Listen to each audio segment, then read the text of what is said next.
Assalamualaikum. This is Amaima Iftikhar from AppMart, and in this video we are going to discuss about graduate immigration route. Graduate immigration route basically होता क्या है?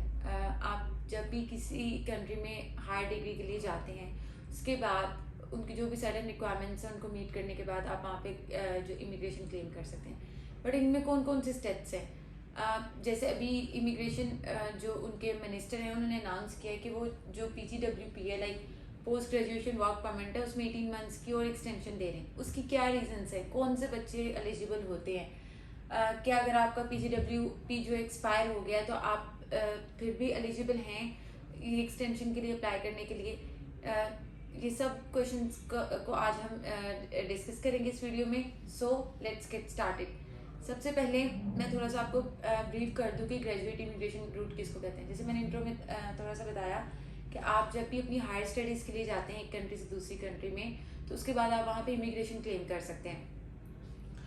लेकिन उसके कुछ rules होते हैं, कुछ स्टेप्स होते हैं जिनको फॉलो करना होता है. अब ऑब्वियसली इस तरह से तो नहीं है कि आप गए and they will be like के ओके टेक दिस इमिग्रेशन या टेक दिस PR. उससे पहले कुछ रूल्स हैं, कुछ पॉइंट्स हैं, कुछ प्रोटोकॉल्स हैं जिनको आप फॉलो करेंगे तभी आप उसके एंड जर्नी तक जा सकते हैं, लाइक PR तक जा सकते हैं. PR के बाद डेफिनेटली पासपोर्ट तक. इसलिए सबसे पहले इसको अगर देख लें, आप वहाँ पे DLI अप्रूव्ड इंस्टीट्यूट में एडमिशन लेंगे. ठीक है, आइदर इट्स प्राइवेट और पब्लिक यूनिवर्सिटी. जब आपकी डिग्री कंप्लीट वहाँ पे जब आपकी स्टडीज़ कंप्लीट हो जाएंगी देन आपको जो 6 मंथ्स का होपफुल पीरियड मिलेगा ना, किसी किसी जगह इसको ब्रेजिंग पीरियड भी कहते हैं किसी किसी कंट्री में, वो 6 मंथ्स का आपको मिलेगा. और उस टाइम पीरियड में you will be able to convert your visa from study permit to PGWP. जो PGWP है ये डिफरेंट जो है वो टाइप्स का है. आपको कितने टाइम पीरियड के लिए मिलेगा ये डिसाइड करेगा आपके कोर्स की लेंथ. ठीक है, मींस कि आपका कोर्स का ड्यूरेशन कितना है, इसी चीज़ पे ये चीज़ एवेलुएट की जाएगी एंड देन उतने टाइम पीरियड का आपको जो है वो इशू किया जाएगा PGWP. सो इसको डिस्कस कर लेते हैं थोड़ा सा डिटेल में. लेट्स से कि अगर आपका कोई ऐसा डिप्लोमा है जो 8 मंथ्स या लेस देन 8 मंथ्स का, then you are not eligible for PGWP. Okay, let's say कि अगर आपकी कोई डिग्री जो है वो 2 ईयर या प्लस 2 ईयर्स के, then you are eligible for 3 years PGWP. Means आप 3 साल के जो है पोस्ट ग्रेजुएशन वर्क परमिट के लिए एलिजिबल है. लेट्स से आपका जो कोर्स है ना तो वो 8 मंथ्स का है, ना ही वो 2 ईयर्स का, लाइक 8 मंथ से ज़्यादा का है बट 2 ईयर से कम का है. तो ये आपके 16 मंथ्स कंसिडर होंगे और आपका 16 मंथ्स का ही जो है वो PGWP जो है वो इशू होगा, आपको ग्रांट होगा. अच्छा, ये तो हो गया जो नॉर्मल PGWP मिल रहा था काफ़ी अर्से से. अब जो एक्सटेंशन है जो कि अभी इमिग्रेशन मिनिस्टर ने अनाउंस किया है कि हम 18 मंथ्स की एक्सटेंशन जो है वो स्टूडेंट्स को दे रहे हैं, उसके लिए कौन कौन एलिजिबल है? वो स्टूडेंट जिनका अभी रिसेंटली एक्सपायर हो गया है PGWP और होने वाला है, वो भी स्टूडेंट्स इस एक्सटेंशन के लिए जो है वो एलिजिबल है. जिनके रिसेंटली एक्सपायर हो गए हैं, होने वाले हैं, वो तो एलिजिबल हैं ही हैं. ठीक है, उसके अलावा अगर हम इसको ये देख लें इसकी रीज़न क्या है. इसकी जो रीज़न है ना, जो आप कह लें कि इस एक्सटेंशन को अनाउंस करने की या इस एक्सटेंशन को देने की रीज़न है जो कनाडा है ना, that is second largest country in the world by total area. But वहाँ पे इतनी पॉपुलेशन नहीं है क्योंकि उसका जो वेदर है ना वो बहुत एक्सट्रीम है.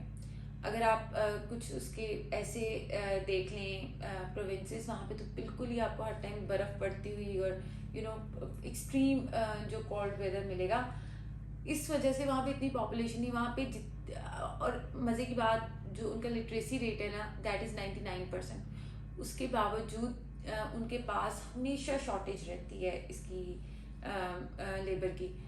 उसके 99% लिटरेसी रेट होने के बावजूद अगर वहाँ पे शॉर्टेज है, उसकी रीज़न सिर्फ ये है कि जितना बड़ा लाइक बाय एरिया जितना बड़ी वो कंट्री है उतनी पॉपुलेशन नहीं है और वो हमेशा स्ट्रगल करते रहते हैं स्किल्ड और टैलेंटेड लेबर को रिटेन करने में. हमेशा स्ट्रगल करते रहते हैं अपनी जो शॉर्टेज लेबर की शॉर्टेज है ना उसको उस गैप को जो है ना वो फिल अप करने में. बट आप हर साल देखिएगा उनकी किसी नए प्रोग्राम्स में, नए जो उनके प्रोफेशन हैं उसमें शॉर्टेज ही रहती है। तो इस गैप को ख़त्म करने के लिए बेसिकली उन्होंने ये किया है कि ताकि जो मतलब according to their point of view जो अभी रिसेंटली ग्रेजुएट हुए हैं या होने वाले हैं या होंगे वहाँ पे पढ़ के, वो उनका सबसे बड़ा एसेट है। They want to retain them. तो इस वजह से they are providing 18 months extension, जिसको अवेल करके आप, ये आपके लिए भी this is win win situation for both of you. अगर उनको लेबर चाहिए तो आपको भी एक जो है कनाडा में सेटलमेंट चाहिए। अच्छा, अब हम आ जाते हैं, हमने पीजीडब्ल्यूपी कितने टाइम का आपको कितने टाइम पीरियड का मिलेगा ये भी डिस्कस कर लिया। अब इसको ये डिस्कस कर लेते हैं कि after PGW what is next. अब पीजीडब्ल्यू आपको बेसिकली मिला क्यों है? आपने इस टाइम पीरियड में either it's 3 years, either 3 year plus 18 months, either 16 months plus 18 months, whatsoever जो भी टाइम पीरियड के लिए आपको ये वर्क परमिट मिलता है, टेम्परेरी वर्क परमिट, इसमें आपने, ये ओपन वर्क परमिट है, लाइक इट्स नॉट लाइक कि आपको कहीं से जॉब ऑफर होगा तभी आप जो है इस के लिए अप्लाई कर सकते, इट्स ओपन।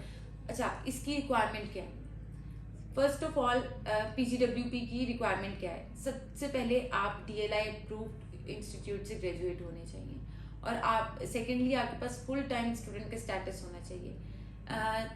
इसके अलावा आपके पास जो ऑफिशियल ट्रांसक्रिप्ट या यूनिवर्सिटी से लेटर है वो होना चाहिए।